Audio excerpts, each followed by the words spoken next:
अब हम next question में बात करेंगे। क्वेश्चन है हमारा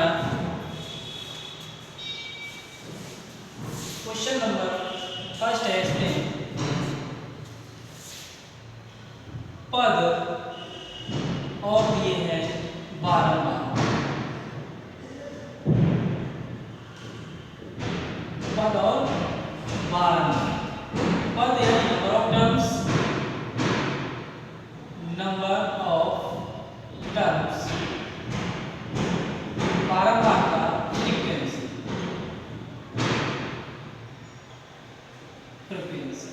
अब इसमें पद दिए हैं 10, 20, 30, 40, 50 और 60। मान लीजिए ये पद दिए हैं, तो इनकी बारंबार का दिए है फ्रीक्वेंसी 1, 2, 3, 4, 5, 6 और ये हमसे कह रहा है find the value of mean, find the value of mean. समांतर माध्य ज्ञात कर, समांतर माध्य ज्ञात कर, ये कह रहा है।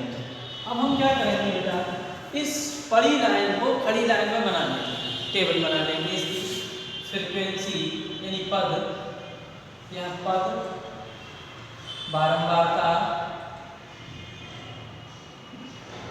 और तीसरा जो कॉलम बनाएंगे हम, इसको हम x ले लेंगे और इसको ले लेंगे f और तीसरा कॉलम हम बनाएंगे f इंटू x। अब इसे हमें हमारे पता है, हमारे पास दिए 10, 20, 30, 40, 50 और 60, इतने पद दिए। इसकी फ्रीक्वेंसी दी है 1, 2, 3, 4, 5, 6, ये दिया।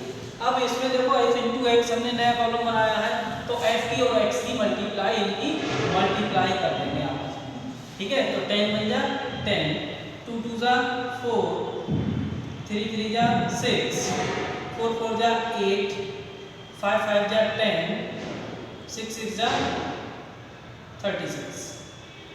अब इसको क्या करेंगे हम, ये समेशन f इसको ऐड कर लेंगे, टोटल नंबर ऑफ फ्रीक्वेंसी और सिग्मा एफ एक्स, इसे भी ऐड कर देंगे। ये हमारा ऐड करने पर देखो कितना आ रहा है 21 और ये हमारा ऐड करने पर कितना आ रहा है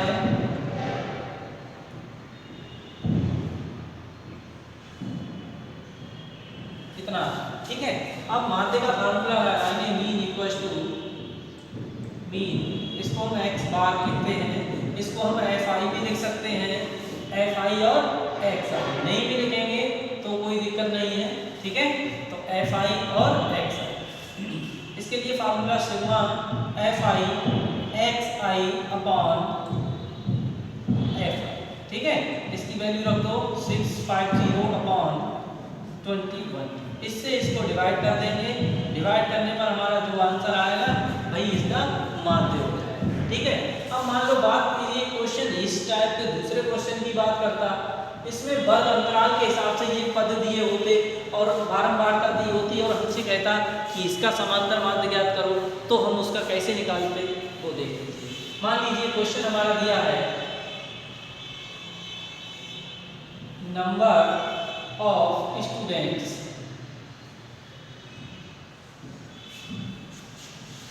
और फ्रीक्वेंसी दी है, फ्रीक्वेंसी दी है, नंबर ऑफ स्टूडेंट्स यानी वर्ग अंतराल करके दिए हैं कुछ, जैसे मान लीजिए ये दिए हैं 10 to 20, 20 to 30, 30 to 40, 40 to 50, इस टाइप से दिया है और इसकी फ्रीक्वेंसी दी है 5, 10, 15, 20। तब इसका हमें क्या निकालना है, find the value of mean, find the value of mean. वो कैसे निकालेंगे, समांतर माध्य ज्ञात कर। तो वो कैसे निकालेंगे? वही number of students, answer number of students, एक कॉलम बना लेंगे, एक कॉलम फ्रीक्वेंसी का बना लेंगे और दूसरा कॉलम जो बनाएंगे इसमें ये ध्यान रखेंगे मिड पॉइंट का बनाएंगे, क्योंकि ये वर्ग अंतराल के रूप में दिए हैं, डिफरेंस के हिसाब से दिए हैं ये, इसलिए तो इसका मिड पॉइंट बना देंगे। मिड पॉइंट इसको बोलते हैं मध्य बिंदु, मध्य बिंदु। ये फ्रीक्वेंसी ये बारंबारता और ये छात्रों की संख्या, छात्रों की संख्या। अब इसके बाद हम क्या करते हैं, तीसरा अगला कॉलम बनाते हैं एफ आई इंटू एक्स आई का।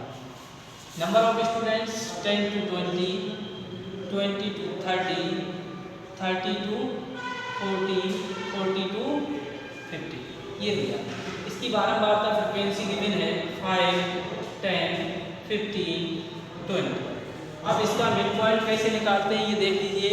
मिड पॉइंट के लिए हम क्या करते हैं, इसकी लोअर लिमिट और अपर लिमिट यानी निम्न सीमा और उच्च सीमा दोनों को जोड़ लेते हैं, उसका कर देते हैं हाफ, आधा, यानी 10 + 20 अपॉन 2। तो 10 + 20 यानी अपॉन 2 हो जाएगा ये हमारा 30 अपॉन 2। इससे इसको डिवाइड करेंगे तो 15 आ जाएगा। इसी प्रकार 30 और 20 50, 50 का हाफ 25, 25 ऐसे इसी प्रकार 40 70, 40 + 30 70 का 35 और ये इसी प्रकार 45। फिर हम क्या करेंगे, इनका कर लेंगे, ये जो एफ आई है इसको ऐड कर लेंगे,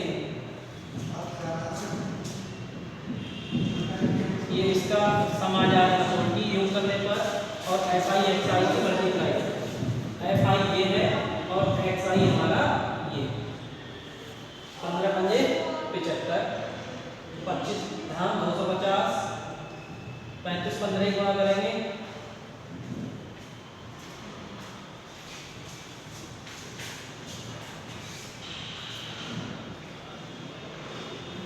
इसे add sigma F I X I इसको ऐड करो,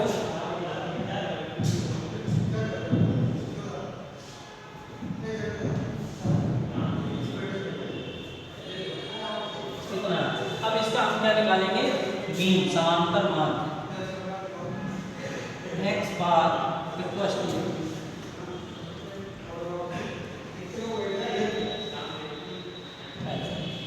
ये कितना, इसकी वैल्यू 1750 अपॉन 40, 0 से 0 कैंसिल, 175 अपॉन 4।